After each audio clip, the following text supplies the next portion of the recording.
Hi, the following video is going to teach you how to perform labor scheduling at Subway. So the first step is we're going to open the following Excel file. The file name is going to start with Subway Daily Schedulator.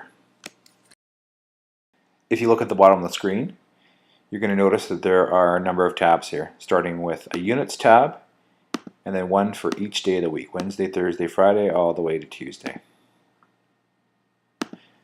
So the first step on here is we're going to input our expected units into these yellow cells, one block of yellow cells for each store. So this is Dundas, this is Home Depot, and this is Florence. You will notice that there is the day of the week in each column, all the way to Tuesday, and you'll also notice this is expected units to the hour that ends at 7 a.m., 8 a.m., 9 a.m., all the way to close. And remember, if the number says 8 a.m., that means that the number of units they're expected between 7 and 8. 9 means between 8 and 9 a.m. 10 means between 9 and 10 a.m. and so forth. So once we've filled in these expected units, we are going to click on individual days of the week tabs. So we're going to start with Wednesday.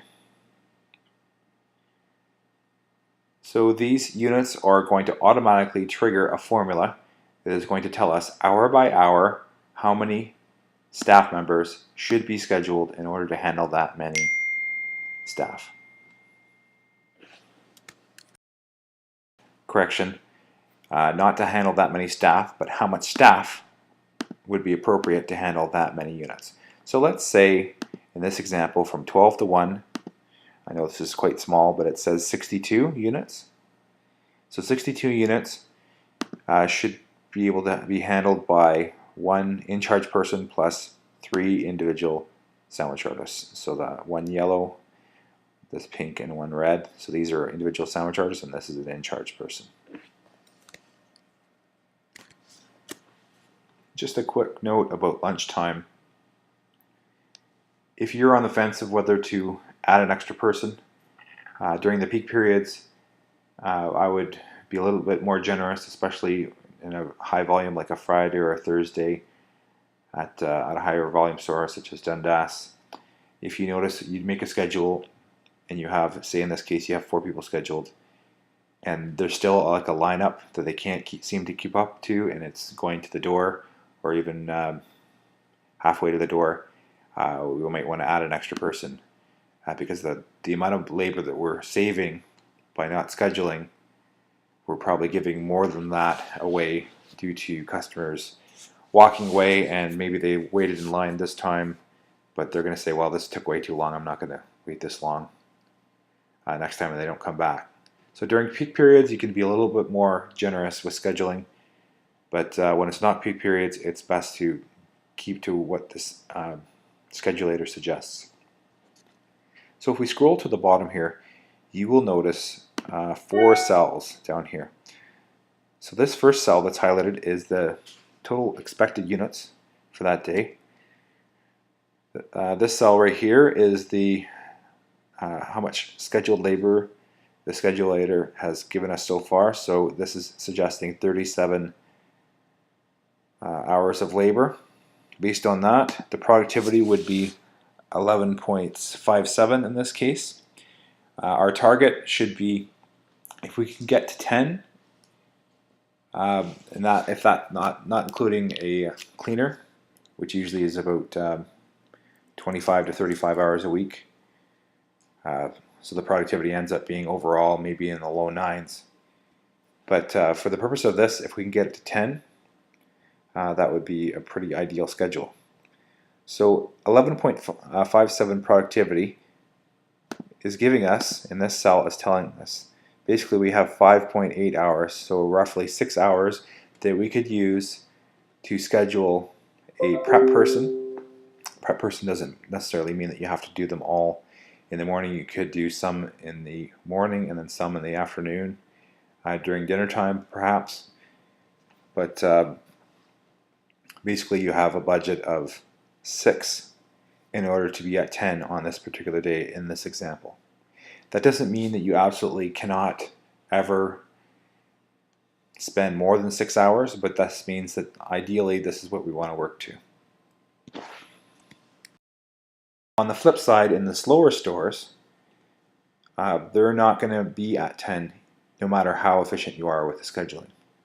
So for example, Home Depot, Florence, and Wharncliffe currently do not have enough sales to support a 10 productivity. So let's look at Home Depot in this case. Basically it's a lunchtime store, and really it's just one person after that. So if we scroll to the bottom, it's telling us 121 expected units, 17 labor units, and a productivity of 7.1 based on that. This is giving you a negative number, so it's really saying we can't add any additional labor in order to have a 10 productivity. A 10 productivity is not possible in this store. So we don't want to take away labor from lunchtime because they need all 3 of these people in order to serve the 35 expected units at that time. And also in this case, in order to have 3 people at lunch, you're probably going to have a little bit more, call it wasted labor, because you have to have a minimum 3-hour shift for somebody who's not in school. If we look at Florence, a similar pattern might show, except for sometimes they need somebody during dinner. So see 14 units and 14 units. That's borderline needed a second person. That's going to be a really, really easy time for 2 people, but it might be tough for 1 person because sometimes you might have slightly more than 14. Maybe you have 17 or 18 on some hours, and that can be quite stressful on the customers and the employee. So it's a borderline situation. If you look at the bottom here, it's giving us a productivity of only 6.7. But we don't want to take any labor away, so if you're expecting 16 units, well, that's 2 people. 22 units, you need 2 people for that. And 14 is borderline where you need a second person. But that's basically as good as it gets. We just don't want to add any more labor than that. We want to make sure that people get their work done, so they don't say, "Oh, we got a whole bunch of dishes." Well, I want to keep somebody longer to do dishes. Well, there's quite a bit of time, so if they're only doing 10 units, 4 units, 10 units, there's lots of time in the afternoon to get the prep done, catch up, get the bread baked. They just have to be efficient with it. So anyways, back to the original point about budget. So we're going to shoot for 10, and then this is going to tell us how many hours that we have for budget for a prep person. So we want to print off each individual day of the week. So one for Wednesday, one for Thursday, one for Friday, and so on all the way to Tuesday. So you should have 7 individual sheets printed off. And it's important to print them off because you don't want to be typing anything into these cells to represent somebody's name, because they are filled with formulas. And if you take away the formula, then your totals are going to be off, and then it's not going to give you the accurate numbers down here. Let's assume that you've printed off these pages. Now you're working on paper copies. So you're not going to be using this digital file at that point, but you're just going to be using these paper copies, and should use a pencil here. And you're going to write in, okay, you're going to schedule someone to work all these in-charge hours. Fill this in first, and then you can fill in your sandwich orders afterwards. And then you just schedule somebody. In this case, you could schedule somebody from 11 a.m. all the way until 10 p.m. So you might say, for example, you could have somebody working from 11 till 5 and somebody working from 5 to 10. And this is telling us that we need somebody from 11 to 2. And we need somebody from 4 to 7. And this last one is telling us we need somebody from 12 to 1. So we'd probably change this guy's shift from 11 to 5, change him from 12 to 5, or 2 from 12 to 5, and then we take this one and we schedule this person 11 to 1, and then there's a minimum 3-hour shift that they have to be scheduled unless they're a student. So in this case, you could have them come in at 10 a.m. and work until 1, or you could have them working 10:30 a.m. until 1:30 p.m. All those would be appropriate. Now this is telling us that we have, actually it's a negative number. So let me take a look at a Wednesday. This is the original example, 6. So it's telling us we have 6 units. 6 units of labor that we can schedule to still be at 10. So you could schedule somebody whatever you choose, but say for example 7 till 1 p.m.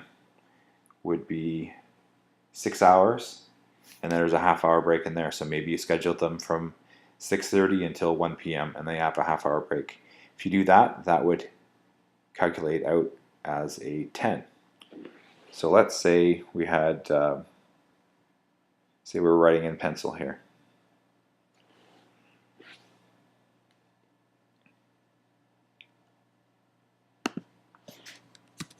So if we added 6 units of labor, now I don't want you to actually change this. This is just for the illustration. If we add extra 6 units of labor here, this would tell us that now we're at 9.95, which is essentially 10. So I'm just going to undo that one.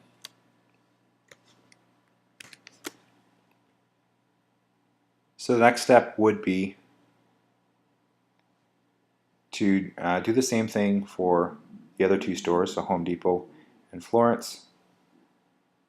Once these are staffed, then you're going to, or staffed as in terms of write in people's names in pencil on the paper copies of these, then you would transfer that information into your actual schedule, creating a master schedule. You would do the same thing for each day of the week. Here, Thursday, Friday, Saturday, Sunday. This is a fairly lengthy process, so it's not something that's good to do all in one day. You would want to do it a little bit each day when you're creating a master schedule, so you're not in a hurry and then you don't make mistakes or compromises. So I'm just going to open up a sample schedule here for Dundas. This is a format that's in use as of the time of this recording. In this case, it's a individual store master schedule. In this case, is Dundas. This is from 2015, so there's some old names here. But basically, you would enter your schedules into the following tab, which is called hourly tracking. So this is an old schedule, but basically you would just copy what you made into this area, and on this format then the actual shift would have to be typed in here, and that would automatically pop up here. But the important thing to remember here is that you have to put the horse before the cart. So you got to follow this as a procedure. You got to make sure that the units are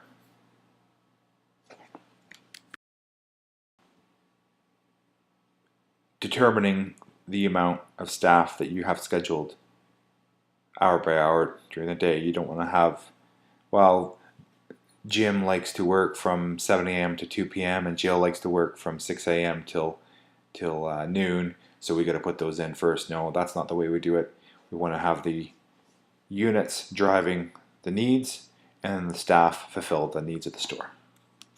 And if staff have preferences, then we would look at the preferences after these the store needs are satisfied first.